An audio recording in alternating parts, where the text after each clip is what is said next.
Morning. Morning. Just going to start by saying this is not how I wanted to do this.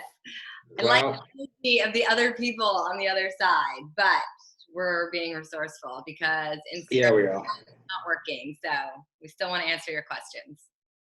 Okay. Do you want to take the first one? Ask me a question. I think this is a funny one. How do you deal with traffic in LA? I move to the beach, I walk everywhere, and I rarely drive my car. That's a good point. I usually just put music on or podcast, so. Yeah, I was going to say, when I have. And you got palm trees, there's nothing to complain about, right? Yeah, most of the time it's a pretty view. Second of all, it gives me time to either make phone calls, catch up with friends and family, listen to podcasts, listen to music. Like, you just accept it as part of your life and you deal with it. Like, you have a choice to be pissed off all the time or find a way to make the time productive. Yeah, exactly. And like you said, you're by the beach, so it's kind of easy for you.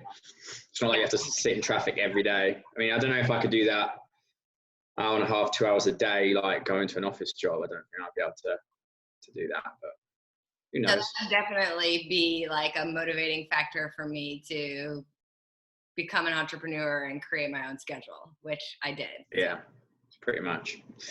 Okay, well, I've got the list of questions, so that's why I'm looking down and I'm organized and Kelly's not as organized as me. I'm not. I like to wing it. I was expecting interaction from you guys on Instagram and you guys typing in questions and us just answering them, but that's fine. Well, we'll do that next week. We'll do that on the next one. Okay, I'm just going to go in order. All right, go in order. What is the best way to transfer to a plant-based diet, gradually or go all in? We're going to have two different answers to this. You go first. Yeah. For me, I think it all depends on the personality of that person. Like for me, for example, one of my best friends, she randomly, at the beginning of August, I think it was, she said, right, I'm going plant. We have like a group chat. It's her boyfriend and me. She texted saying, well, I'm going plant-based from now on. And Ricky and I went, all right, we'll try that.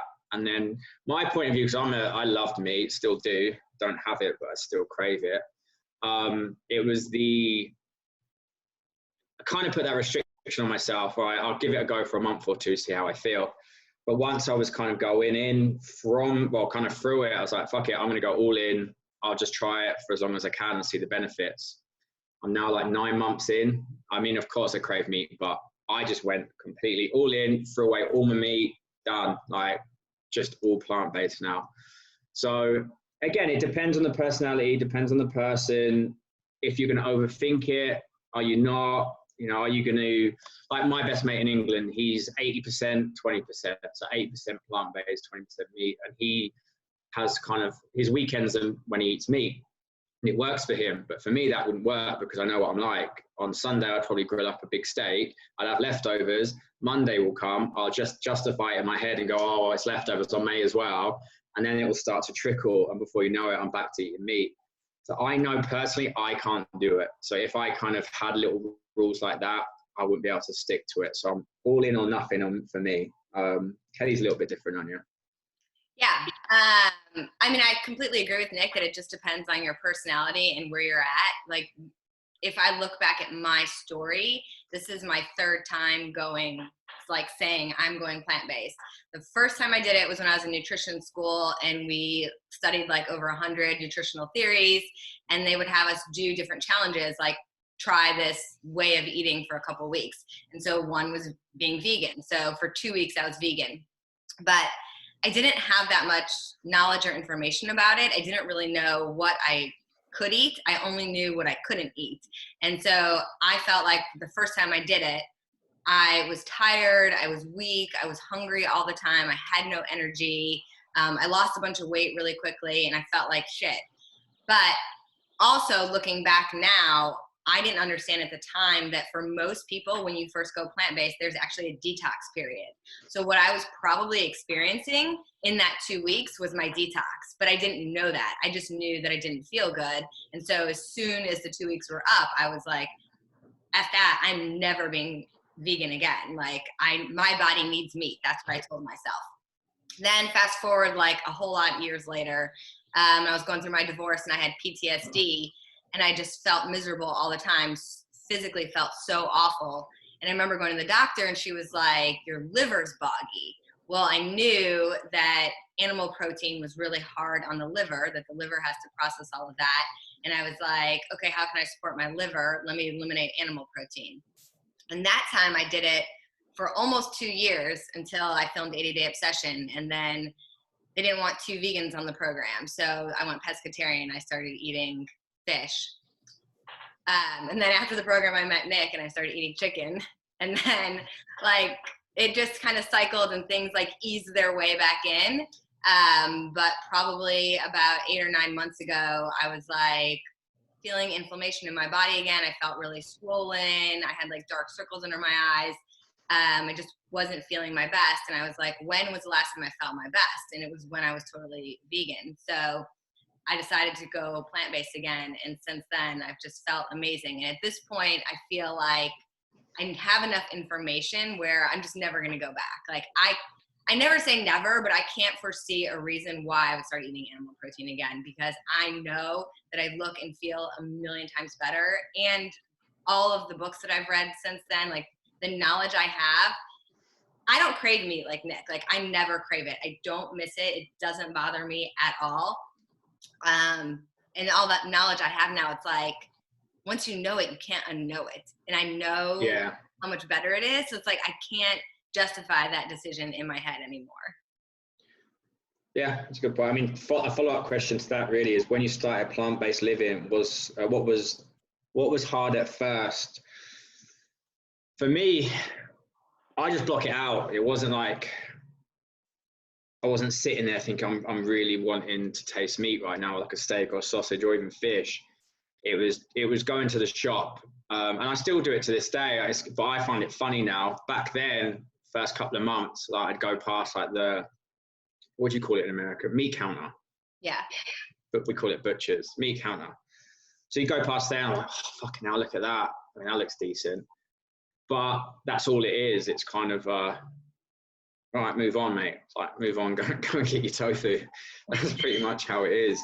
I go past that section now and I'm like, well, like it literally gags me. And my boys are not plant-based. And so I have to cook chicken and stuff for them. And sometimes it's actually hard for me now because I don't ever eat it. And it doesn't appeal to me. It grosses me out a little bit. Yeah. I see what you're saying from that. And even like, I've got a little dog, and even now, like as much as I like the taste of meat, I still think about it. I know I'm not going to eat meat again. I'm definitely going to say never, because I've also watched some of the documentaries and all that stuff, like the raw documentaries about treating animals and stuff like that. And I mean, I'm not going to start holding a banner and going like, don't eat meat. But for me personally, I just can't see myself eating meat again. And that's another one of the reasons I was surprised with myself. So yeah.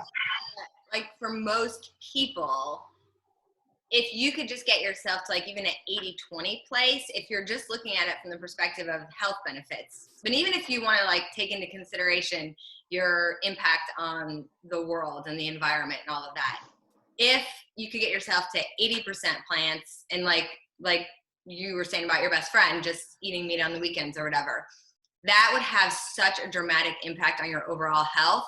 And you just see where it goes from there. So it's like Nick was saying, you have to decide what's your personality like. Is it so intimidating to say never and say, I'm never going to have this, I have to eliminate all these things? Does that just overwhelm you and keep you from even trying? Well, then don't say that. Say, I'm going to do these many days without meat, or I'm only going to have meat at 1 meal a day, or whatever. Like make some kind of parameter for yourself to give it a try. And like when Nick first started, he said, I'm going to try it for a month or two and see how I feel. So, do something like that. And if you really go all in, even at 80-20 or 85-15 for a couple of months, I can't foresee where anybody would want to turn back, because you will feel so dramatically different that you just won't want to lose that feeling. Yeah, and that's one of my biggest. My mom back home, she's a meat eater, but she's tried it. She only stuck to it for about a week and a half. I said to her mom, like, that's not doing something. That's like kind of dipping your fucking toe in the water. You're not doing anything there. So like, I said to her, like, if you can give yourself at least 4 weeks, then if you don't like it, that's fine. But for me, she didn't even try. So I think that's where you need to find the balance. Because most people are going to detox. So you have to get through the first 2 weeks, because you're not going to feel what you're actually going to feel like. The first 2 weeks, yeah, nice. Like shit. Exactly. You're going to have cravings, and you're going to have headaches, or you might have digestive issues. Some people break out in rashes because there's like, you're creating space for, well, like in your gut, if we're going to take it to gut health, because I can't help it. But like, as you're eating all of these plants, you're feeding all the good bacteria in your gut, and they start to thrive. And as they start to thrive, the bad bacteria and the pathogens start to die off. And that die off is what makes you feel like shit. So as there's a shift in balance, your body has to adjust, and then you have to flush all that stuff out, all that die off out, so you can really start to feel better. But then after a couple of weeks of that, you will feel dramatically better. And all the good stuff you're putting in your body, you'll actually be able to absorb it better, because all those good bacteria that you've now fed and are thriving, they break down your food. They're a super important part of the digestive process. They help you absorb all the nutrients from the things that you're eating. And they also help you not absorb the toxins and the shit that you don't want to get. So it'll create this huge shift in your health really quickly. And even in the way that you look, like, it's scientifically proven that when you eat a plant-based diet, you lengthen the telomeres, which are like a part of your cell that it causes aging as they shorten. So the longer I'm in science class, I'm actually learning, so I'm actually writing notes. This is why, like, people's skin looks better, and people are like, oh my gosh, like, you even said it. Your friends were like, wow, man, your skin looks really good. Because, like, those telomeres get longer on your cells when you're plant-based, and it slows the aging process. So that doesn't just make you look better, it also reduces your risk of heart disease and Alzheimer's and cancer and all that kind of stuff. Cheers. Cheers, Professor. So there's that. That was actually pretty good. Well done. Some of these questions are they're not questions, they're just statements. I'm not even going to bother. Let's hear this is a really good one. All right. From Heather. I really like this one. What do you do when invited to a friend's and you can't eat anything they made? I really like that question. Couple of things come to mind for me. If they're a friend, they're going to know that you're either plant-based or vegetarian or whatever the fuck you are. So if you think of it from that point of view, they shouldn't. I'm going to go for my friends, right? Because a lot of them know I have a small circle of friends. They all know I'm plant-based. They barbecue a lot. They have, like, especially on Sundays after games, like, we'll all go to a restaurant, blah, blah, blah. But if I was going to be invited to their house, two things will pop up. We're having a barbecue, cool. We know you're plant-based. So they're either going to offer, which makes me a little bit uncomfortable because I feel like they have to go out their way and get stuff. So I'll say, no, just do your normal stuff. And I'll say, what sides do you do? And if they say this, this, and this, and like one or two of them I can eat, brilliant. I'll just probably eat before I go. It's not ideal, but it's part of everything, right? Like when you're doing something a little bit different to normal. Or I just bring my own thing. Like I bring, I don't know, some plant-based sausages to stick on the grill with them. So I'm just kind of part of the whole thing still. But I get it. I get what she's saying. I know it's a little bit difficult, maybe a little bit uncomfortable because you don't want to put someone out, but you also don't want to not go just because you feel restricted on what you can eat. So I think it depends on how close you are with that friend and also how honest are you. Like for me, I'd say, well, fuck, I'll bring my own sausages or tofu or whatever I'm going to bring, or I'll eat before I go. It's as simple as that. What about you? Yeah, same thing. It's just a choice. Like, I think from a girl's perspective anyways, like I know if I'm entertaining, if I'm having people over and I know somebody eats a certain way, like as the hostess, I feel excited to find ways to like make them feel comfortable at my house and make them feel included. So it wouldn't to me feel like I was being put out. Like if one of my friends said, oh, I don't eat meat, or I'm gluten-free, I can't have gluten, you know, I would just make sure I bought some stuff that I knew that that person could have, and I would feel good about them being able to come over and participate and still be in alignment with what's good for them. Yeah, everybody. Well, I had similar on Saturday mornings. A I used to invite some of the lads around here. We watch soccer because of the English time difference. It's usually on the morning. So I would do a traditional English kind of breakfast, you know, sausages, beans, butter, that type of thing.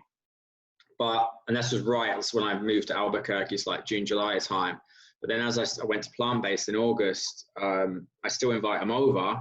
I wouldn't change anything. I would just not grill sausages for me. They would still have the normal stuff. Yeah. I wouldn't even think twice about it. So yeah, I still serve meat at my parties too. Like most of my friends aren't plant-based. So if I host a Christmas dinner, or even if I have like whatever, if I just have people over for the Super Bowl or something like that, I have plant-based options, but I also prepare meat for my friends who eat meat because I just want everyone to feel comfortable. But same as Nick, if I'm going somewhere and I don't know if there's gonna be anything I can have, I'll either just ask or I'll offer to bring a dish, and I'll make sure that I bring something that I can eat so that I can like have something to eat while I'm there. I'm not just like not participating, and I'll also eat something before I go so I'm not starving while I'm there. Yeah, good question, Heather. This one from Lisa, we get this all the time. I get it a lot from my friends, especially being a guy. Can I guess what the question is? I know what it's going to be. Go on. How do you get enough protein? Yeah. How do you calculate or ensure that you're getting enough protein from just plant-based food? So again, I haven't done any courses or classes or any that stuff that Calie's done. Like when I have nutritional, like if I want an answer to a question, I always go to Calie. She's the only person I kind of know that is, you know, knowledgeable about that type of thing. But it's rare because I don't ever calculate anything like that. I purely go off what my body is telling me or how it's feeling. So, for example, today, I know I'm going to do a 4 to 5 mile jog. So when that happens for breakfast, I'm going to do a little bit more carbs, protein, but I'm not like measuring it out. I know how much protein's in like a portobello mushroom. So I'll stick one of those on, I'll stick some carbs around it and some veggies. And I know after my run, I'm going to be sore, I need some more protein. So I'll have probably another big portobello mushroom or chickpeas or whatever.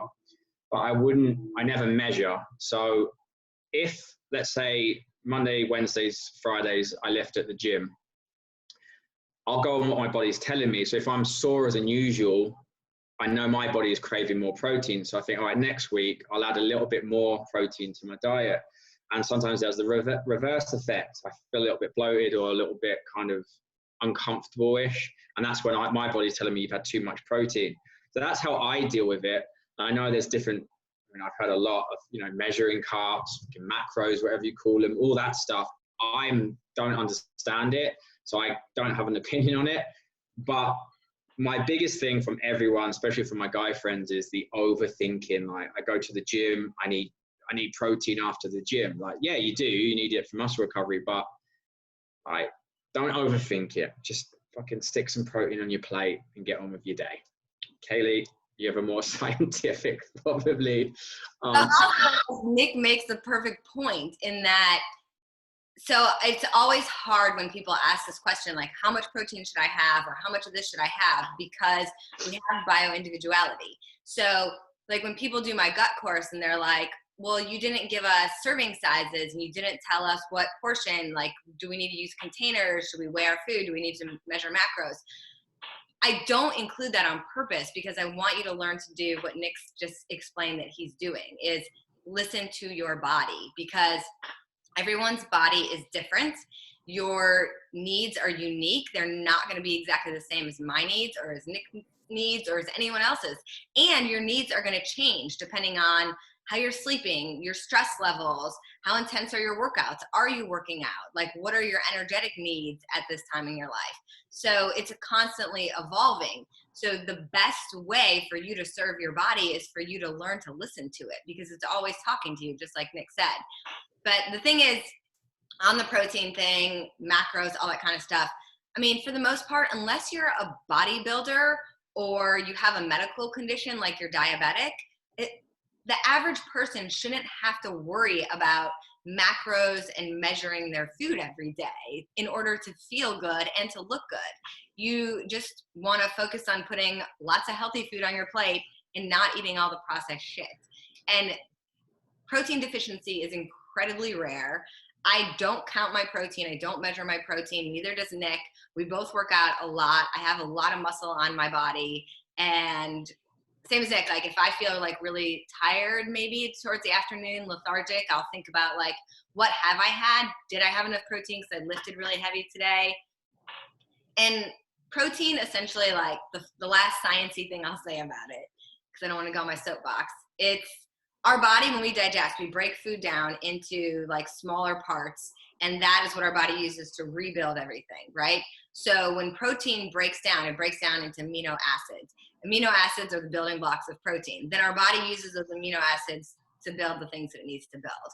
So it's not that we even really need protein, we need amino acids. And there's lots of ways to get those, but there's tons of protein in plant-based foods. And if you're really worried about it, and that is the thing that's keeping you from trying it, get some BCAAs, get like an amino acid drink or like muscle recovery like this. Like I just drink this after I work out. It's got BCAAs. It's got all the amino acids in it. I know there's lots of Beachbody people that follow us. Get some Recover, the plant-based one, chocolate. And then you just really don't have to worry about it. Like we overthink it. Our protein needs are like 10% of our dietary needs. Meanwhile, we're all starved for fiber, which exclusively comes from plants. 3% of Americans get the average daily requirement of fiber. So none of us is protein deprived. All of us are fiber deprived. So we need to worry less about where we're getting our protein from and more about where we're going to get our fiber. Okay, I'm down my soapbox. Next question. Again, I learned a lot. I didn't realize about the whole amino acid thing. Another one for you. Why are sweet potatoes good for gut health, but not regular potatoes? Well, that's just not a true statement. They're both good for you. Okay. I mean, some people sweet are potatoes. more... I think, okay, I think I know what she's saying. Maybe she's trying to say, why are sweet potatoes a little bit more better for you than regular potatoes, right? Because I've heard that too. And that's so they just have different nutrient profiles. So sweet potatoes actually have more natural sugar. Potatoes in general are actually a great protein source. Like a regular size baked potato has like 8 grams of protein in it. So if you're worried about getting your protein, people have been taught to be afraid of potatoes, and specifically white potatoes got a worse reputation than sweet potatoes. Sweet potatoes have more like phytonutrients, antioxidants, the color, all that kind of stuff. But they're both good for you. They have different nutritional profiles, and they're great sources of energy. They're great sources of fiber, great sources of protein, all of that. I think just when everybody went on the whole like carbs are bad, carbs make you fat bandwagon, that's when white potatoes got a bad reputation. But really it's unfounded. Like both potatoes are good for you, and I eat both of them. I'm going to make those curry potatoes you made for dinner last night for breakfast this morning. I've got so many left over. Yeah. Cool. That's good to know. I think they just give like a quick answer on this. How often do you, she ain't talking about me, how often do you work just abs? You look amazing. I'm going to embarrass you a little bit there. Yeah, I don't really work just I don't like just do ab workouts. But like your core engages for everything you do. I just work out every day and I eat plant-based. And I'll jump in quickly because I'm not saying my abs are fucking amazing, but I have noticed a big difference since doing 10 rounds. Oh yeah. I was just a typical, running weights, and now I've incorporated the whole boxing, shadow boxing stuff. What's his name? Joel. Yeah. And then I kind of mixed it into my own kind of rhythm. So it's like I've noticed a massive difference. So yeah, I know she was aiming at me as well with the whole abs thing. I'm sure she was. I was telling someone the other day though, like when you go on a journey like this, the thing I love about doing different workout programs is seeing how different programs affect my body differently. So I had done a lot of like lifting programs, and I felt like I had abs, but I didn't really have like a waist, like the indentation, kind of like that V. And then I did bar, and bar has a lot of like rotation. and that really trimmed my waist down. And now I'm doing 10 rounds like Nick. And again, with the boxing, it's a lot of rotating. So I feel like I have gotten a lot of comments about my abs lately on Instagram. And I think it's all the rotational movement in bar and in boxing that's really made them show up more, I guess. All right, we'll move on now in case you get a big head. Have you ever tracked macros? We've done that one. No for me. No. Okay. One's in Spanish. Do you know Spanish? Nope. Not okay. Sorry, Carlos. Should learn Spanish really. I've said I would and I haven't. I bought it. I bought the, what's it called? Rosetta Stone. Jesus. I've had it sitting there. Maybe I should have used it for that. Some of these are just statements. Oh, plant-based breakfast ideas. That's a good one from Tricia. Sorry if I didn't pronounce your name right. For me, I've never seen breakfast as, I don't usually eat in the morning. That's why I always have a smoothie first thing and a coffee. Takes me a couple of hours to kind of get going to actually be hungry. But even as a kid, I had toast in England, but that's pretty much it. I know, especially in America, it's quite, the whole culture thing is, bacon, eggs, waffles, pancakes, cereal, breakfast foods. Like, I don't know where that came from. It just magically happened, I guess, over the years of that's what you have to have for breakfast. I've never liked that. So I just mix it up. I'll have just completely variations of breakfast depending on what I'm doing that day in terms of exercise and just what's left over or what I'm feeling. So I'll have like, I know you call them breakfast burritos, but really, because that involves like eggs and stuff, I'll just do a lot of sauteed veggies, wrap it in a rice wrap. That's easy, bit of sauce. I think 2 days ago I had Chinese, like some purple rice with veggies, sweet and sour sauce. You had a breakfast pizza. Literally just experiment with it. If you can get away from the norm of, pancakes, eggs, bacon, all that stuff, literally eat what you want. And like I said, if like today, I'm going to overload on carbs this morning because I'm going to go for a big run. But tomorrow I'll probably be different. I'll maybe have hummus on toast or something like that and smaller portions. So, we've got a lot of breakfast ideas in the cookbook. But again, we did that through experimenting. Then when we asked each other, like, what do you usually eat for breakfast? What do you usually eat? And we kind of mashed it up and combined it. And some were fucking amazing. Some were a bit shit, but trial and error, isn't it? We didn't put the shit ones in the cookbook. I just put that out there. Do you ever follow up to that, Calie? Yeah, just the same. Like, I actually used to be, this is one of those things about like listening to your body, because I used to be someone who didn't like to eat breakfast either, and I never ate before like 10 o'clock. I would just get up, have my coffee, go about my morning. I was never hungry. Like the last 2 months, I wake up starving. Like I haven't eaten yet, and my stomach is growling and eating itself right now. I cannot wait to eat breakfast. So I don't know why my body right now like really wants to eat as soon as I wake up, but lately I've been hungry as soon as I get up. So just listening to my body. I eat tons of leftovers. What I ate for dinner last night is frequently my breakfast the next morning. Same. I eat salads for breakfast. I think it's easier for me because I'm a single guy on my own. Like, I don't have a family. I don't have a partner that lives with me or kids. So I can imagine from that point of view, they'd get tired of having leftovers all the time, right? Because I've never been in that world. So it's like, you know what I mean? Like, when you separate though, like a lot of people, and I used to be in this camp when my kids were younger, like, I'm not going to cook separate meals for me and my kids. They have to eat what I eat. But what ends up happening, let's all admit it, moms, you end up eating what they eat. Like no one's fighting the battle and winning it and turning your kid vegan overnight, and you're going to end up making them waffles, and then that's what you eat. So I either have my kids make their own breakfast because they're older, or I make them pancakes, I make them waffles, I make them turkey bacon. And that's one of the reasons I love being able to just be like, I'm having leftovers. I made dinner last night. I'm just going to eat my leftovers. So preparing breakfast is preparing breakfast for them. Me, I just take the container out of the fridge and I'll eat last night's leftovers cold. Yeah, same. Cool. That's a good answer. I like that.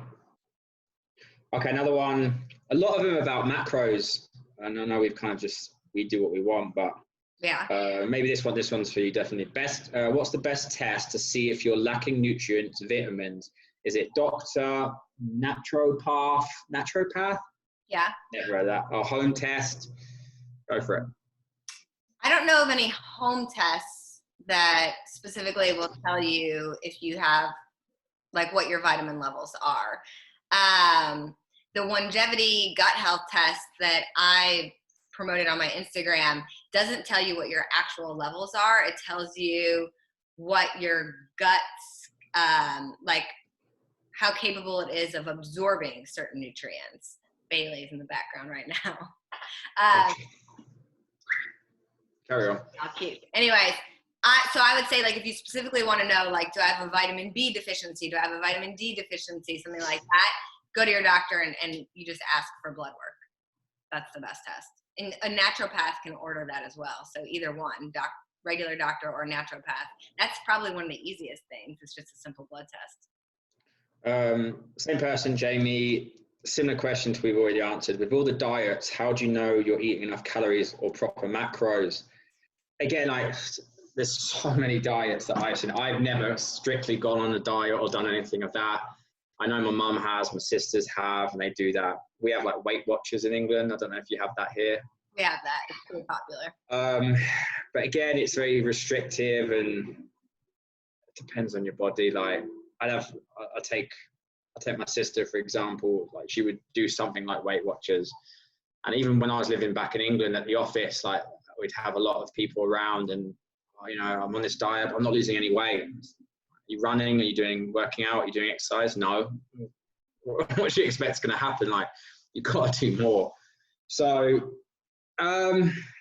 yeah, I don't take stock of that. So I think being super restrictive is not reasonable. And so I know some people are going to come back and be like, well, you're plant-based. You like restrict all these things. But I don't feel restricted. Like, I don't eat animal products, but what I can eat is like so many things. And the problem is I feel like we eliminate healthy things to try to lose weight. Like, there's all these misconceptions. So people are eliminating healthy carbohydrates and they don't eat potatoes or rice or grains, or people, like, we're eliminating all the wrong things, but then they're still eating tons of processed foods and drinking tons of alcohol, and they're like, why can't I lose weight? And you feel super restricted, your energy's low. So for me, I feel like I restrict processed foods, like chemicals that aren't actually food. I restrict animal proteins, which are highly inflammatory, but then I can eat as much of pretty much anything else I want. Like, I don't have to count calories. I don't have to measure macros. I can have 3 servings of my dinner if I want, and I'll be stuffed afterwards and uncomfortable, but it's not going to make me unhealthy or like super overweight, because your body can just process that properly. So yeah, a funny text I got a couple of weeks ago from a friend of mine here. He said, oh, when this quarantine is over, we're going to do a smoke out barbecue. And in brackets, don't worry, you can bring your rabbit food. Like, it's obviously a joke, but it's as a perfect example, because I was that way too before being plant-based, where I was a little bit afraid that I'm going to miss meat. Like, everyone's, oh, what the fuck do you eat? Do you eat just lettuce all day? And I was very similar to that. And it wasn't until I started going plant-based, actually until Calie came to me with the idea of the cookbook. That's when I really kind of dived into it and started experimenting with all these different ingredients, all the different sauces, flavors, seasonings. And it's hard to, unless someone's sitting next to me and I've made something, like we had that sweet potato quesadilla, and it was fucking amazing. And if I gave that to my friend and say, close your eyes, just taste this, I'm not going to tell you what's in it. With all the seasoning in it, it generally tasted like a chicken quesadilla, and it was fucking amazing. And we didn't even put tofu in it, jackfruit or anything. It was purely potatoes, seasoning, like veggies. all veggie, yeah. Amazing. So it's that. It's not a case of feeling like you're restricting yourself, because I've had more flavor in the last 8-9 months than I have forever. Because if I make a steak, for example, season that, mouse watering a little bit, season the steak, but it's still, you know, it's a steak. I can replicate it you can never replicate meat to like a steak, but the closest thing I've got is a very well seasoned portobello mushroom. I'll slice it up and put that in a sandwich, and that's my steak sandwich.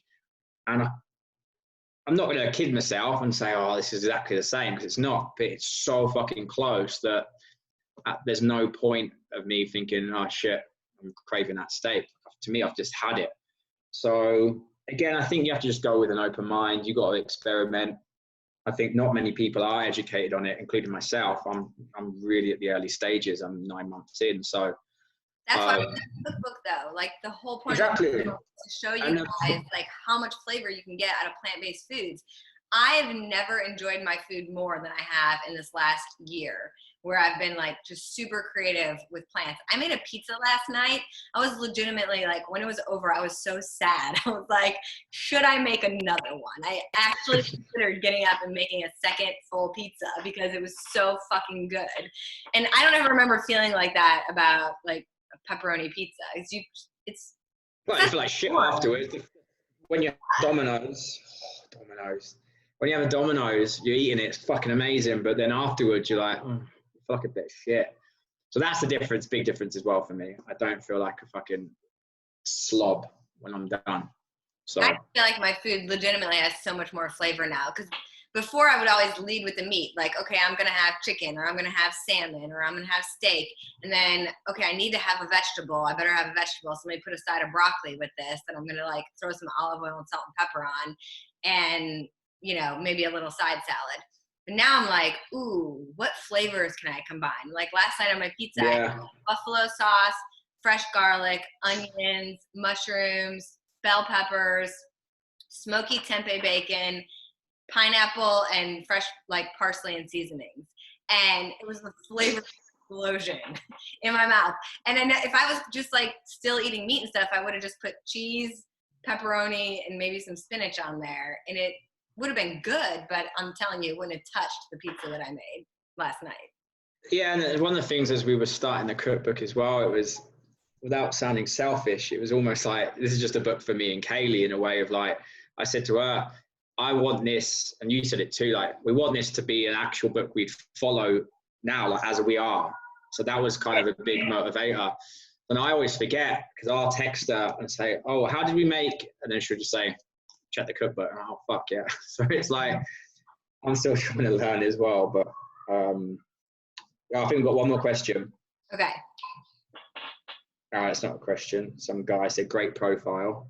Obviously talking to you, not me. Have you ever tracked macros? We've done that. Yeah, we're done.